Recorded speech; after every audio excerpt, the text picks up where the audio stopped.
Chord transitions are hard.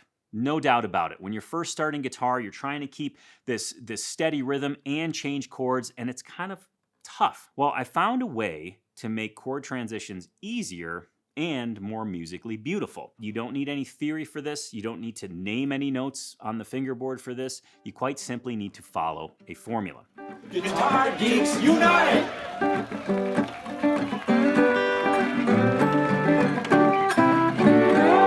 If you're trying to make progress on guitar, should you focus on the future or reflect on the past? It's a tough one to answer, but on today's show, I'll shine a spotlight on that very question. I'm also going to take you on a quick tour of modern lutherie, and I'm talking about builders that build less than 15 or so guitars per year. You're also going to hear a story from Al S. that is chocked full of vulnerability and shows that the guitar, in a way, can act as a grief counselor. But first, I want to show you a way to make changing chords easier and more beautiful. It's a win-win. Chord transitions are hard. No doubt about it. When you're first starting guitar, you're trying to keep this steady rhythm and change chords, and it's kind of tough. It turns into this herky-jerky rhythm. It might sound something like this.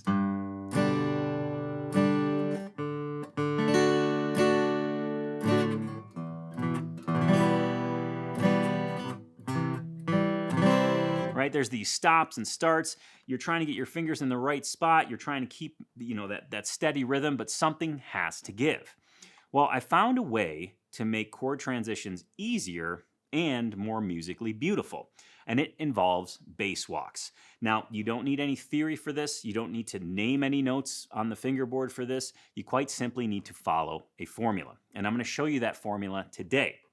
We're going to start with a basic chord progression. It's the chord progression to wagon wheel. If you don't like wagon wheel, that's fine. Just treat this as a normal chord progression. Don't even reference the word wagon wheel. Okay, it's going to start out with a G chord. We're going to then move to a D chord, then to an E minor, and then to a C. Okay. For that G chord, you'll need your middle finger on the 3rd fret of the low E, index finger 2nd fret of the A, ring finger 3rd fret of the B, and pinky finger 3rd fret of the high E. For that D chord, you're going to take your index finger 2nd fret of the G, ring finger 3rd fret of the B, middle finger 2nd fret of the high E. For that E minor, you're going to hold down the 2nd fret of both the A and the D string. And then for that C chord, you're going to grab the 3rd fret of the A, 2nd fret of the D, and 1st fret of the B. That's the basic chord progression. It's going to go G for a measure,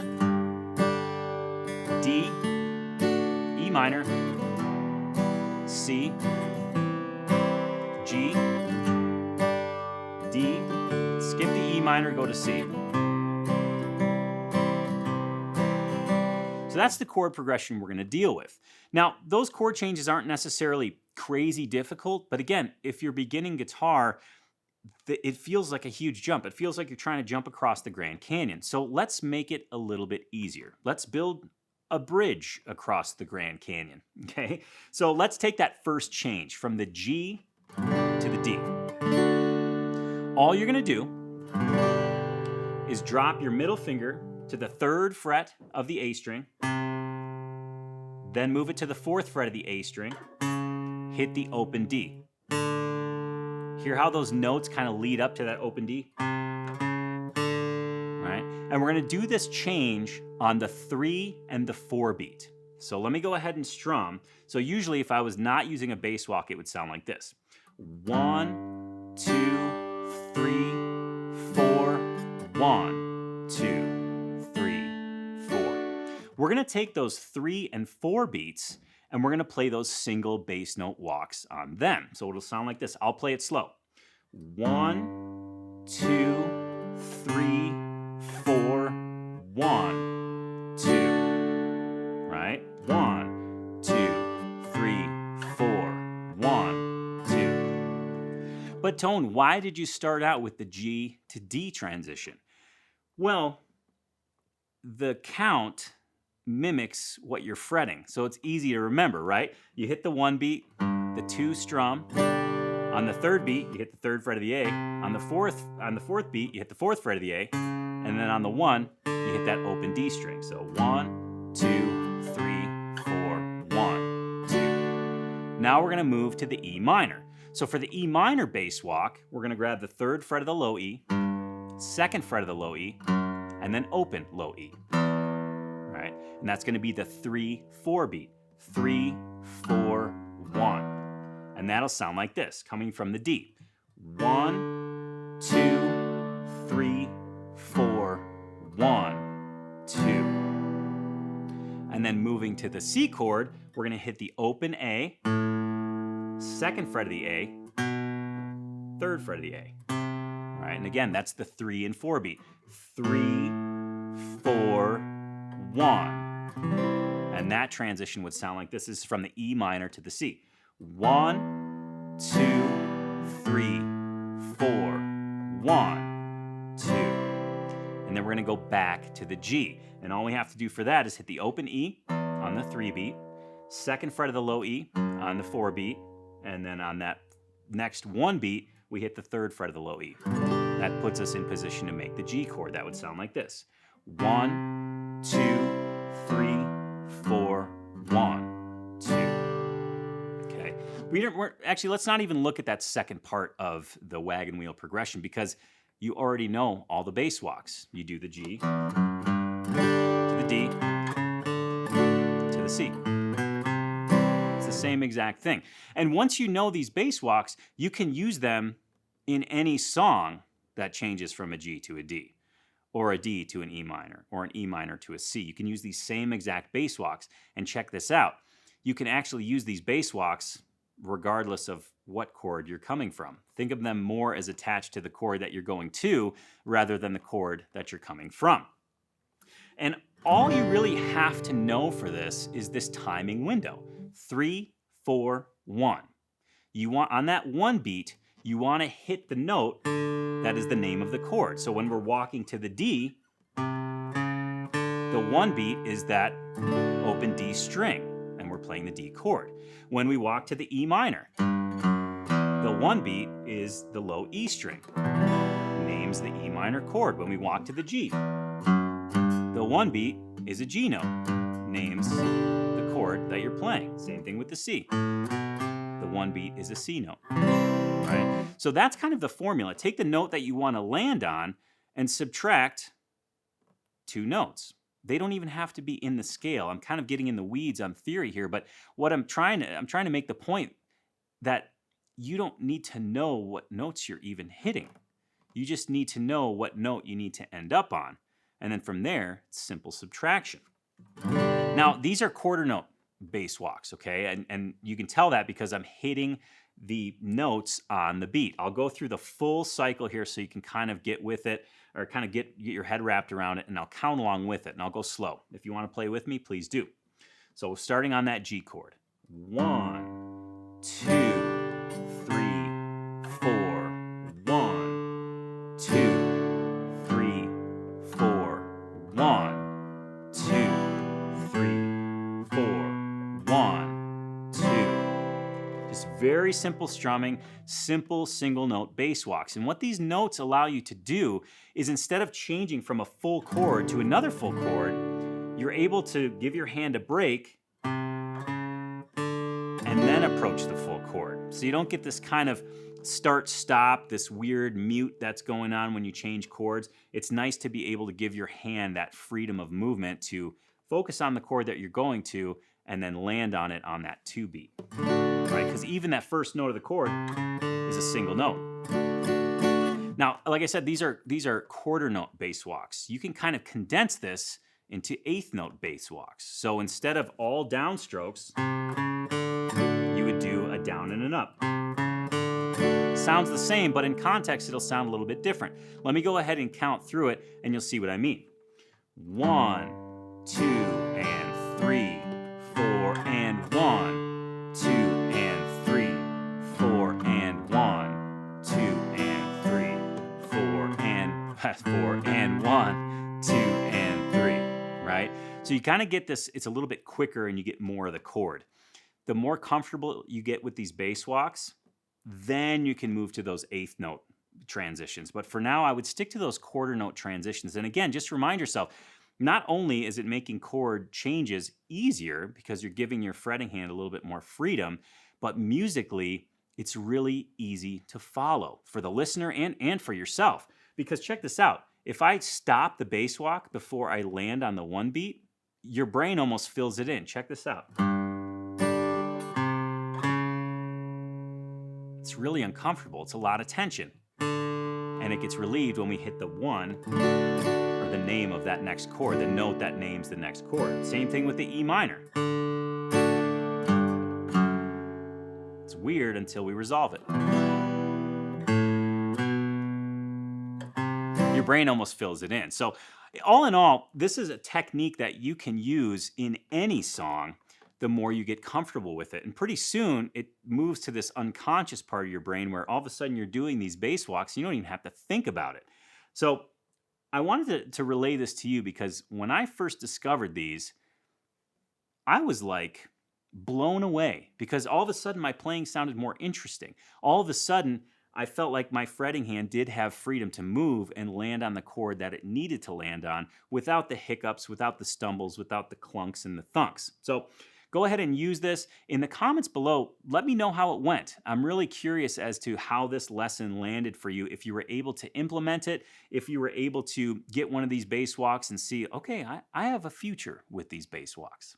Let me go ahead and change my coffee cup out here for a stack of albums. I want to share with you what I've been listening to this week. First up, Gillian Welch and David Rawlings, The Harrow and the Harvest. This was released in, I believe, 2011, if my eyes are not failing me. Yes, 2011. So this is not their newest album, but I've been hooked on it since it came out. I saw them tour this. They came through Bozeman. Good Lord, one of the best shows I've ever been to in my life. Plain and simple, period. They're actually coming out again this summer, playing an awesome festival in White Sulphur Springs, Montana, named Red Ants Pants. So if you're in the area, check that out. It's a great, great festival. Next up, Norman Blake, Old and New. Got this for about $5 at a record shop. Best $5 I ever spent. One of the best $5 I've ever spent. It's a classic. You need to own it. If you like bluegrass, if you like flat picking guitar, that's something to study at length. Next up, R.L. Burnside, Sound Machine Groove, and we're talking blues, baby. We're talking hill country blues, droney, repetitive. It's got this wonderful groove, and this is, I don't know if I want to say pre-acoustic R.L. Burnside, but this is, I believe, a band that he had with his brother. So it's a little bit more the grittier side of R.L. Burnside. Well, even his acoustic stuff is gritty, but it's a cool album. It's definitely a mark in time, a part of his history. Next up, Guy Clark, Dublin Blues. If you like singer-songwriters and you don't have this album, strongly consider getting it. I'm looking at the track listing here, and it's like, what, the whole thing is awesome. Dublin Blues, Black Diamond Strings, Randall Knife, The Cape, just fantastic, fantastic songwriting. Talk about somebody who really made their mark on songwriting. Just, that's just a fantastic album. You just got to get it. You just got to get it. And then last up, a bit of an oddball, Country Blues Classics Volume 2. I have this addiction.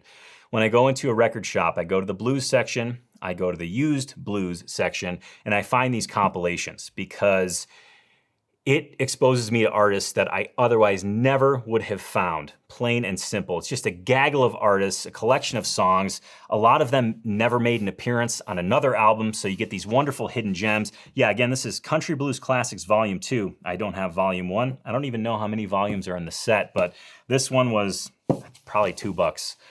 Fantastic. I was looking for the price on the sleeve here. No price on the sleeve, but a great, great way to discover new music. That's what I've been listening to this week. Let me know if you have any of those albums. Let me know what you've been listening to this week. Plop a comment down below. All right, before we get into, we've got some good stuff coming up. We really do. I want to show you a guitar that you've never seen anything like it, plain and simple. It's a guitar that was built for me. It's got some wonderful aesthetic additions that I don't think you've ever seen on any other guitar, but we'll get to that in a moment. First, I want to share a couple bits of acoustic news for you. One, this one is just heartwarming. I love Vince Gill. I saw him play with the Eagles at the Sphere in Vegas. I just was looking at him playing, thinking to myself, he's a perfect fit for this. He's a perfect fit for this. What a fantastic player. Anyways, he was playing on the Grand Ole Opry, and his daughter, Jenny, joined him with with Vince Gill's granddaughter, Everly. And it is just heartwarming to the nth degree. Let's just give it a quick little listen right now.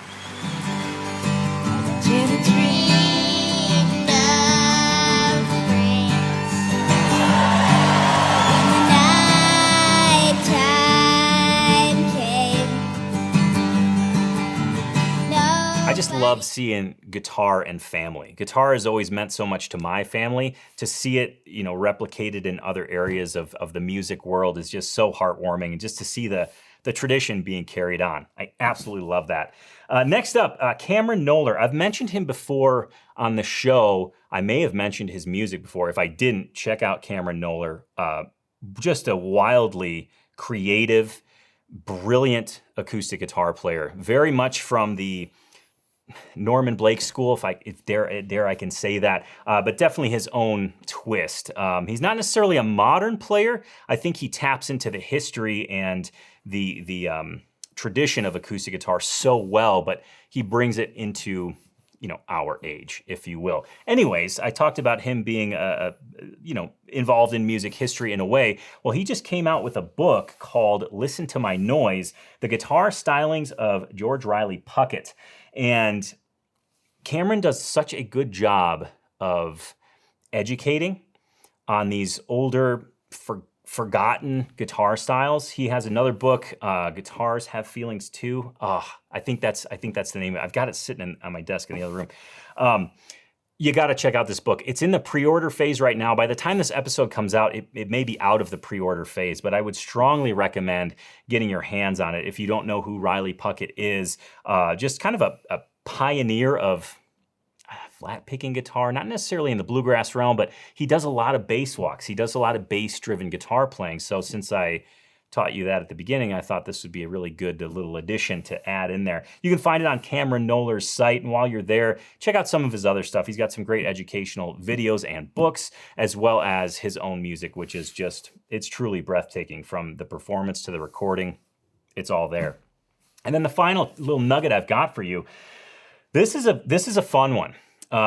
Gig bags. Let's talk about gig bags for a second. Gig bags are kind of like, well, it's just something that you get to throw your guitar in, take it from A to B. They don't offer a lot of protection. They're usually not particularly sexy looking. They're usually just a black Cordura nylon with some plastic clips and some sort of zipper they throw on it, just to get your guitar to from point A to point B. Well, I like gig bags because they're easy, right? I have Calton cases for a lot of my guitars, so when I go to a gig, I'm carrying these Calton cases, and while they protect the instrument, they're pretty heavy. They can be kind of cumbersome. Where do you store it when you're at the gig? Where do you store it when you're at your house? I found a gig bag.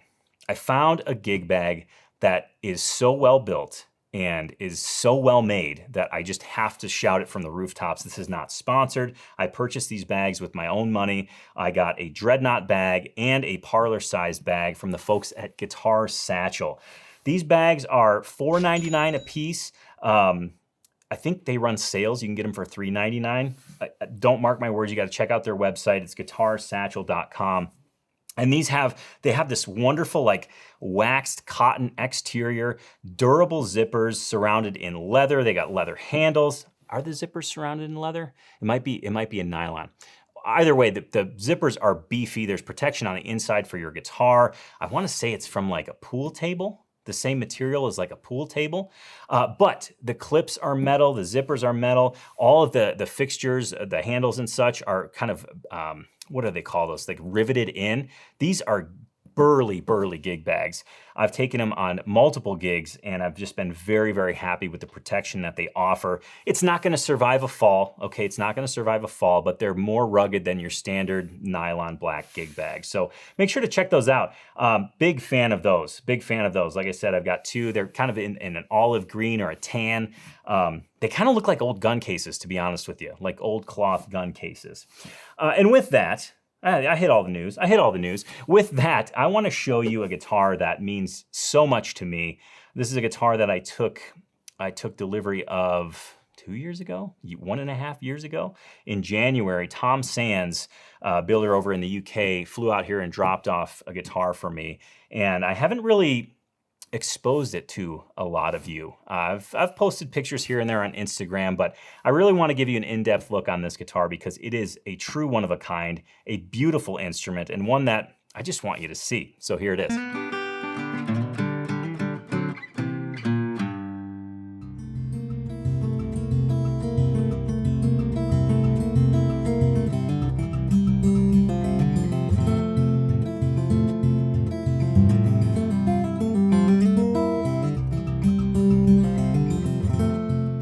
have I got a guitar for you today? Oh man almighty. This guitar is a one of one. It has some things on it that you likely have never seen on a guitar before.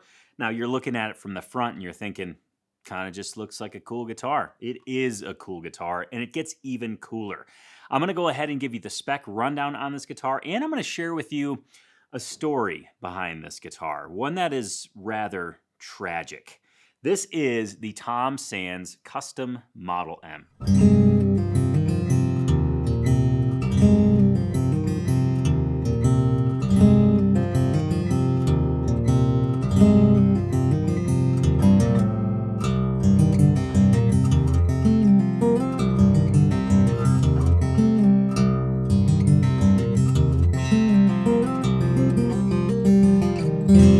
Let's dig into the nitty-gritty on this guitar. Now, you're going to laugh at me because there are some specs that I just don't recall. And you'd think I would know, but there's a reason why I don't recall them. And the first one, right off the top, we have what I believe to be a Swiss spruce top. Now, originally, this was going to be a German or Italian spruce top. And then as Tom started building the guitar, he called me and he was like, listen, I've got this Swiss spruce, I believe it's high altitude Swiss spruce, that is just stellar, and I think we need to move on this piece as opposed to what we had chosen originally. So I was like, you're the builder, what do I know? So we went with this high altitude, what I believe to be high altitude Swiss spruce. We did change it in the last minute, so, we changed it. Let me just put it that way, not in the last minute. We changed it, so I'm like, 80% sure it's high altitude Swiss spruce. We've got a beautiful Crelicam ebony neck that segues so beautifully right into the Crelicam ebony head plate. 1.75" bone nut, that longer scale length, 25.5. And it's just gorgeous. All the appointments, it's very, very understated, at least on the front. You'll see what I mean here in a moment. Within the sound hole, we've got this, what Tom likes to call the nosette. You know, usually you'd have a rosette around the sound hole. This has no rosette, but on the inside of the sound hole, there's a brass ring that just kind of borders it so beautifully. One of the things I really enjoy about this guitar is the end of the fingerboard extension has this nice little kind of curl to it. And then if you look at the bridge, it has that same kind of curl on that bottom end. I think visually it's just a really cool line. One thing you'll notice as well, this has a bone saddle, ebony bridge pins, but the saddle is rather thick. And what I love about this, first I thought it was just purely an aesthetic choice, but then I looked closer and I was like, he's actually intonating it. Because the saddle is so wide, he's able to adjust the point at which the string breaks over the saddle to give you great intonation up the neck. Let's move on to the back, shall we? This is where things get real interesting. So the back is Crelicam ebony as well. A beautiful piece, streaky and just all sorts of chocolatey, dark goodness. It's very interesting. The more you look at it, the more you see. It's kind of like a Rorschach test in a way. But down the center, you can't hide it, is this beautiful brass inlay or inset strip.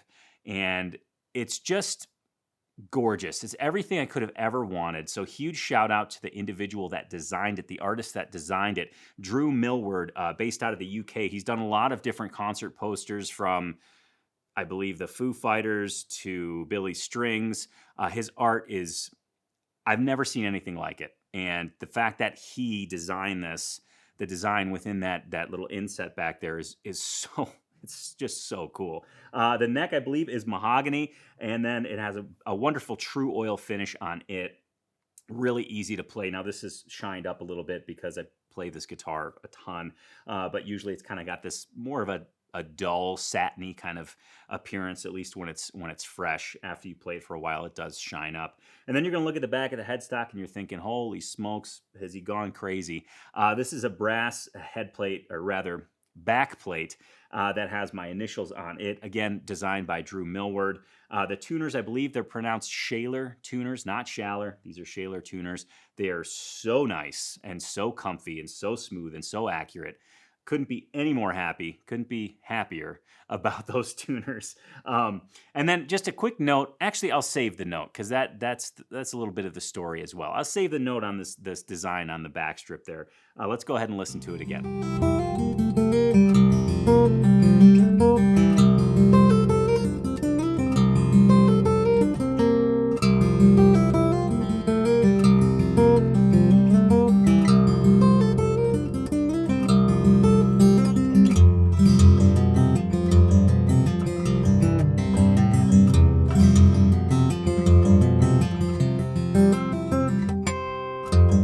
let's talk about the story behind this guitar. There's two stories. They're actually all intertwined. So Tom is over in the UK.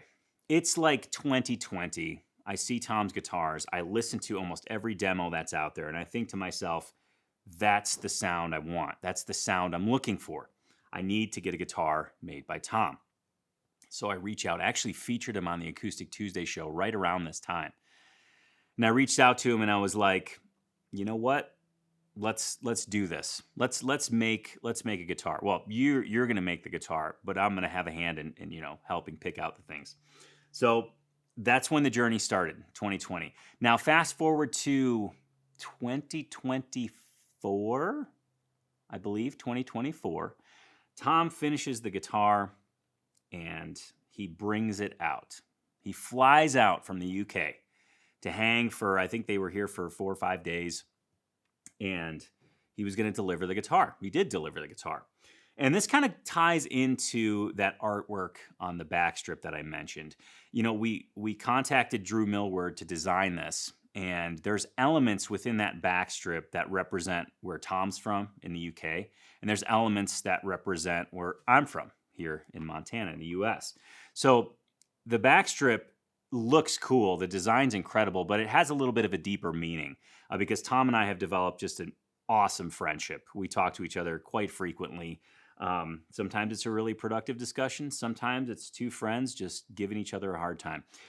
Nonetheless, the guitar means a lot to me because it came from Tom. But here's the kicker. The story gets even more interesting. Tom brings the guitar. He drops it off here at the studio. I play it. I'm wowed. I'm just so pumped. I can't believe it. Then he goes to Yellowstone. Him and his girlfriend Claire go to Yellowstone. Actually, sorry. He came over for dinner. Had a great night with the family, the kids. Tom's playing with the kids. It's great. It's just Norman Rockwell, right? The next day, him and Claire go to Yellowstone. Well, the night after dinner, I was walking by my couch with this guitar, and the top, right here, hit the edge of the couch, just the corner of the couch. And I heard this noise that I will never, ever forget in my entire life. And I looked down, and in less than 24 hours of receiving this guitar, I managed to crack the top. And I was devastated to the degree that I was like waking Whitney up, and I was like, you got to talk me off the ledge here because I don't know what to do. I'm freaking out. Tom flew this guitar out here. I don't even know how to tell him. I can't tell him tomorrow they're going to go to Yellowstone. This is going to ruin his trip, all the things. So the following day, I wait until they're headed back from Yellowstone. And I'm like, you got to come to the studio. Just please, I need you guys right now. And Tom's like, what's wrong? So anyways, they come to the studio and I show him. I open the case and he looks at it and he's like, is that it? And I'm like, what do you mean is that it? This is like devastating. Anyways, to make a long story short, Tom was unfazed and he's like, this stuff happens. Let's fix it. He calls up Gage Halland, who lives 30 miles away from here in Livingston. He's like, hey, can I use a little part of your shop? I got a little repair thing to do. So we head over to Gage's. We have a great afternoon, great meal. Tom fixed the guitar while I was watching, which I'm sure was, a little bit of added pressure. But nonetheless, the guitar's here. You can barely tell it got hit. However, I was on a photo shoot with it, and then I put a huge ding in the top in almost the same exact area. I'm really safe with the guitars, I promise, but my God, this guitar has some scars already, but I'm so happy. It actually brings me a little bit closer to the guitar, to be honest.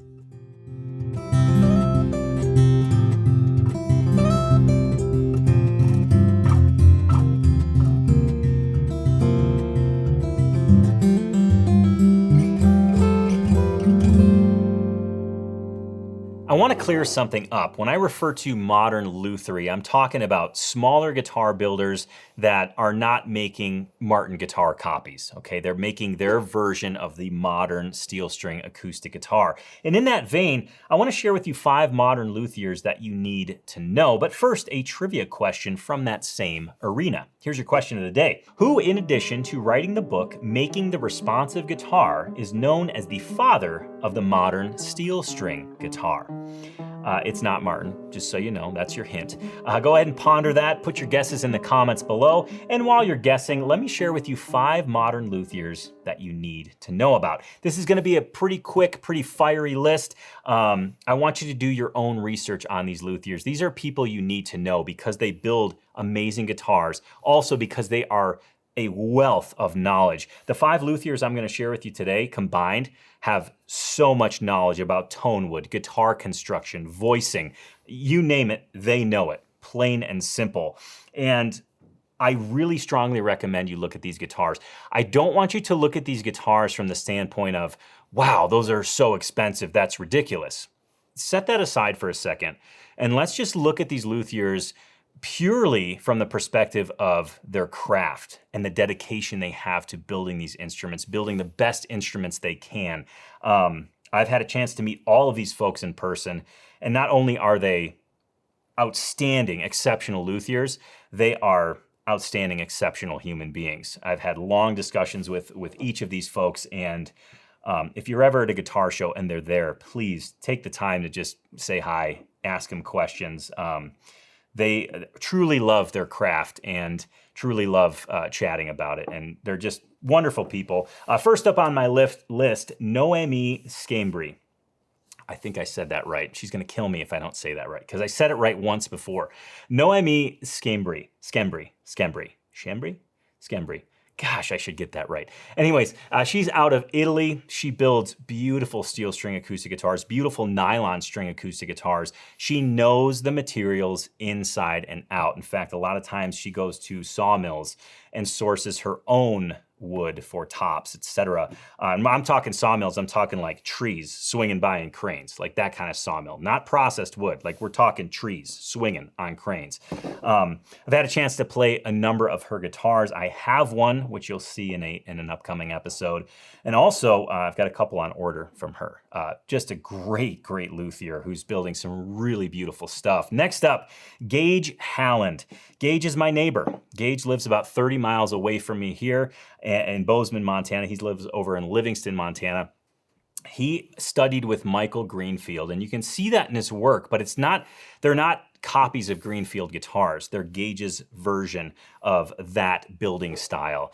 And I've spent a lot of time with Gage, and he has an obsessive, I don't want to say he's not obsessive compulsive when it comes to guitar building, but he is so detailed, down to weighing the nuts and saddles, down to his finish work is something that is to behold. I mean, he uses a lot of blackwood on the backs and sides of his guitars, and he achieves this perfection, mirror-like finish that is glorious to look at. So check out Gage's work. Next up, Tom Sands. You've seen a guitar from him already today, but please check out his YouTube channel. Please check out his website. Aesthetically, his guitars I really enjoy. They have this wonderful modern aesthetic. The lines are beautiful, very organic, but very stately. Just a great builder, a very good friend of mine. So check out Tom. Next up, Leo Buendia. Actually, ironically, Tom Sands apprenticed under the trivia question answer, the person who's the father of the modern steel string guitar. So did this next luthier, Leo Buendia. Leo Buendia, I met him at Fretboard Summit in 2023-ish, 2022, somewhere in there. Had a long talk with Leo. His guitars are beautiful. The rosettes that he does are awesome. His headstock shape is incredible. Materials, I mean, all these luthiers are fantastic. And then last but certainly not least, another apprentice of the father of the modern steel string guitar, Jason Kostel. And you want to talk about somebody that is a teddy bear of a human. He is the most lovable, likable individual that I've ever met. He builds guitars that are mind-blowing. He had a modified Dread at Fretboard Summit last year that it actually might still be at Eddie's Guitars. If it is, check it out. I'm sure Matt has done a demo on it. Jason builds fantastic guitars. He's the type of guy, he built Jimmy Carter a guitar. I feel like he's lived like 42 lifetimes in one. He's got stories upon stories, a beautiful human being. So please check out his work. And that's just the tip of the iceberg. When it comes to modern lutherie, there are so many small bench luthiers making small amounts of exquisite guitars. You just got to do your digging. It's a really fun aspect of the guitar industry to dive into. And I know for me, when I was first getting in guitar, young Tony looked up to all these luthiers and was terrified of them. I put them on this pedestal of like, they lived in some mysterious cave in the mountains and nobody ever saw them, but these magical guitars came out of their cave. Come to find out, they're wonderful people, great humans. I've been able to make friends with quite a few of them. So check some of them out, especially if modern lutherie is something that's new to you. It's a great way to learn about the guitar, about the history of the guitar, about the chronology of the guitar, and its overall evolution from what we know of as the traditional flat top steel string guitar. Let's dig into a guitar story. This one is, man, this one hit home for me because it involves the loss of a loved one, how the guitar kind of came to be a tool in a way. This story comes from Al Straker, and it's a story about guitar and grief and how the guitar opened up a channel for him. But it's better said in his own words. So let's listen to Al S.'s guitar story. Grab a tissue, you're probably going to need it.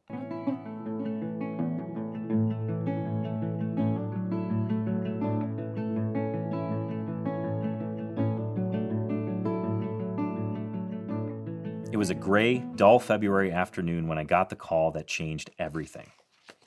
I was crossing campus at Boise State University, heading to my custodial shift at the rec center, mentally drained from a full day of classes. My flip phone buzzed with the familiar ringtone I'd set for my mom. I nearly didn't answer. My mom is a talker. I'm usually lucky if I get a word in edgewise. I was tired, but something told me to pick up. "Hey Mom, what's happening?" I said. There was a pause. "I have some bad news," she said quietly. "Grandma's cancer came back. It's spread everywhere, and they're putting her in hospice. Doc says she only has days." My stomach dropped. I let out a long, slow sigh. "Okay," I said. "How's Dad? Are you okay?" I kept walking toward work in a kind of a trance as my mom continued speaking, her voice tight, fighting back tears. We said our I love yous, and I hung up after I promised to call her the next morning. I started grappling with what to do next. Could I take time off? Could I make it there in time? Then reality hit. It was finals week.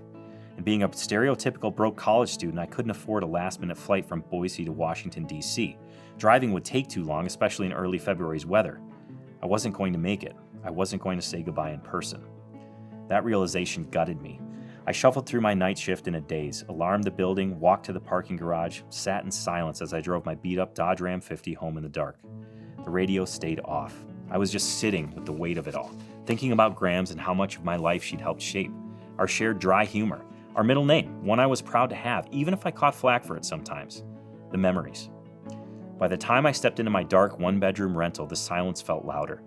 My wife was already asleep. She had an early hospital shift. I sat in the kitchen, too wired to sleep, too numb to cry. Then I saw it, my guitar, hanging on the wall.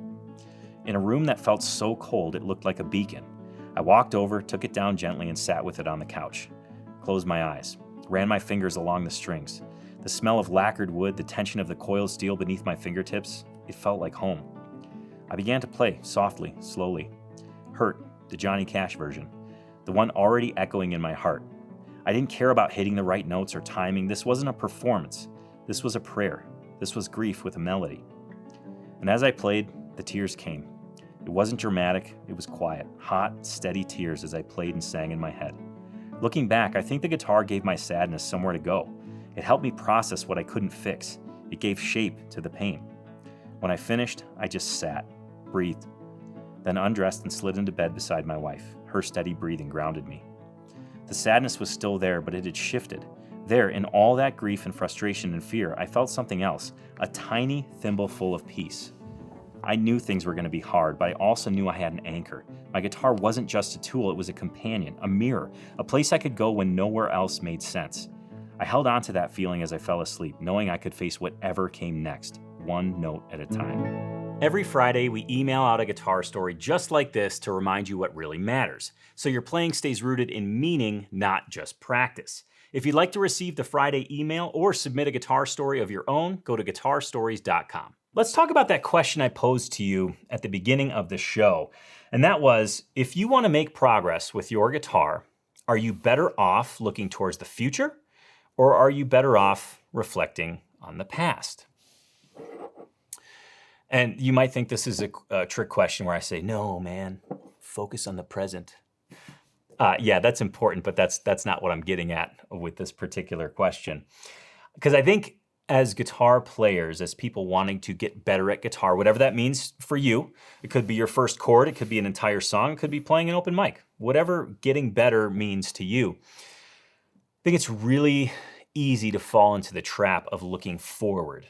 And I'm not saying don't set goals, but be careful when you look forward, because you can lose touch with what you're doing currently. When we look forward, a lot of times it falls under the classification of, I can't do that yet, but I'm going to.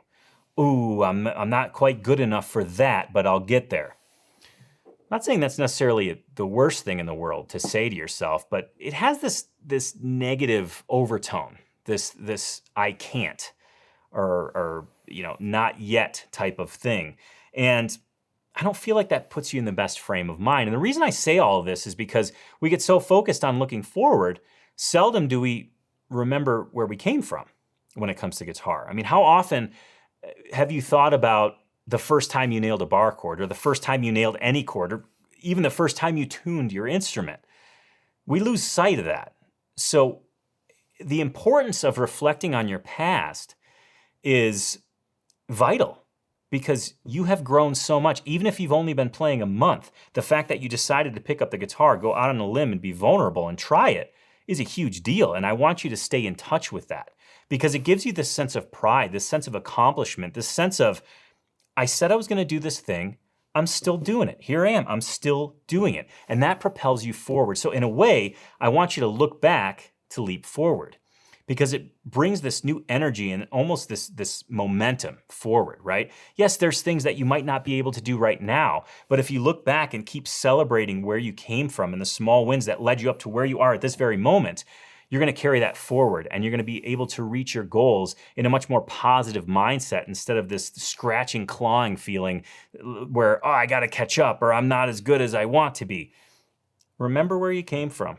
Appreciate where you're at right now, and use that momentum to carry you forward. Off the soapbox. It's my little coaching segment for today. I want to keep your mind in the game. I think, I've said this before, but guitar is it seems to be such a physically focused endeavor, right? I hear all the time, my fingers hurt, I can't make this chord, I can't do this, I can't do that. It's maybe more mental. And if you can keep your head in the game, and if you can keep that momentum going, you will progress. Consistency is key here. And if you can keep that consistency along with a good attitude, man, you are setting yourself up for success, again, however you define it. And with that, just an open call for questions. I'm about to wrap up the episode. I want to give you your trivia answer, but I just want to say, if you ever have any questions about playing, about certain techniques, anything you're struggling with, or any celebrations that you have, plop them in the comments below. I'd love to feature those on future episodes. It's always fun to hear from you, hear from the community, and just know that, the folks that watch the Acoustic Tuesday, you're a supportive bunch, and we all want to see each other do well. Right? What's that saying? The rising tide lifts all ships. That's what I like the Acoustic Tuesday show to be, and that's what you all make it. So thank you. Trivia question answer. Now, if you forgot your trivia question, let's go ahead and revisit it. It was this: who, in addition to writing the book Making the Responsive Guitar, is known as the father of the modern steel string guitar? If you guessed Irvin Samaji, you're absolutely correct. He is a luthier based out of the Bay Area, Oakland, I think. And a lot of the luthiers I mentioned in my previous list have apprenticed with Irvin Samaji, Tom Sands, Leo Buendia, Jason Costal, amongst many, many, many others that are making huge waves in the luthier world today. So if you're not familiar with Irvin, check out his work. I think you'll be flabbergasted, to be honest. Some of the work he does on backs and sides aesthetically is gorgeous. He's taken great care into learning how to voice the modern steel string acoustic guitar and making it responsive, as that book suggests, the book title. And if you're not familiar with that book, what's the name of that book again? Where did it go? Making the Responsive Guitar. I believe it's a 2-volume set. It's probably pretty nerdy for those of you who aren't into guitar building. That's fine. It's still interesting, but if you're not into the nerdy stuff, you can skip it. That's okay. Before I do sign off, I want to give you a sneak peek into next week, but I also want to make mention that, you know, if you're an older guitar player, an older guitar learner, and you're starting guitar, you're just getting your feet under you, please check out Tony's Acoustic Challenge. I think you'll really dig it. Every single week, I take a nostalgic song that you know and love, and I break it down, and by learning the song, I'm teaching you guitar fundamentals along the way. It's not boring practice, it's not boring drills, it's learning a song, and from that song, you're pulling out guitar fundamentals that you're gonna learn, or use rather, throughout your entire guitar journey. I wanna build that foundation with something fun rather than something that is just mind-numbingly boring. So please check that out. The link is in the description below. There's over 41,000 students already in there, and I'd love to have you on board. If you are curious about it, check out that link in the description. You can learn a whole lot more. Let's go ahead and take a sneak peek into next week. I don't even know what's happening next week. Let's see. First note, sorry, Florida Panthers jersey. You're gonna be like, Tony, where is your allegiance? I thought you were a Blackhawks fan. I love hockey, plain and simple. And I made a deal with myself. Every year, the team that wins the Stanley Cup, I'm gonna get their goalie's jersey, okay? So this was, what was this, 2024, last year? This was the result of last year's Stanley Cup winner. So this year, I'll get another one. Hopefully it's a different team, but we'll see. Let's take a sneak peek into next week. Next week, I'm gonna help you make guitar chords easier, whether they're bar chords or regular chords. I think you're gonna find next week's quick lesson very, very, very valuable. That's 3 varies. We're gonna look at, speaking of Noemi, we're gonna look at a Noemi crossover nylon string guitar, and we're gonna keep that nylon string kind of theme going. We're gonna look at some budget nylon string guitars for steel string guitar players. If you're a steel string guitar player and you're thinking to yourself, I'd love to try out a nylon string, but they're kind of weird, I don't know where to start, next week's episode is for you. There's some great budget nylon strings that make great crossover instruments from steel string to nylon string, so you can get that tone, that kind of dark, moody tone that nylon strings are known for. And then, of course, we're gonna listen to another guitar story. And this one is about loss and loneliness that ended up in immense gratitude for the guitar. The guitar was really an anchor point for this individual. And you're gonna hear all about that next week, and of course, much, much more. You're gonna catch what happened to my words? You can catch Acoustic. I was so excited to do sign off.